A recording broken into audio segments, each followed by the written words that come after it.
جن لوگوں نے کفر کیا ان سے پکار کر کہہ دیا جائے گا کہ جب تم دنیا میں ایمان کی طرف بلائے جاتے تھے اور مانتے نہیں تھے تو اللہ اس سے کہیں زیادہ بیزار ہوتا تھا جس قدر تم اپنے آپ سے بیزار ہو رہے ہو۔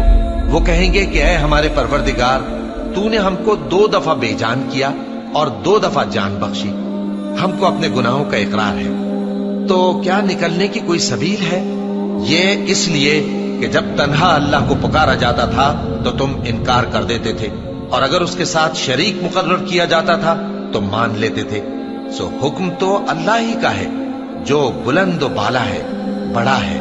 وہی تو ہے جو تم کو اپنی نشانیاں دکھاتا ہے اور تم پر آسمان سے رزق اتارتا ہے، اور نصیحت تو وہی حاصل کرتا ہے جو اس کی طرف رجوع کرتا ہے۔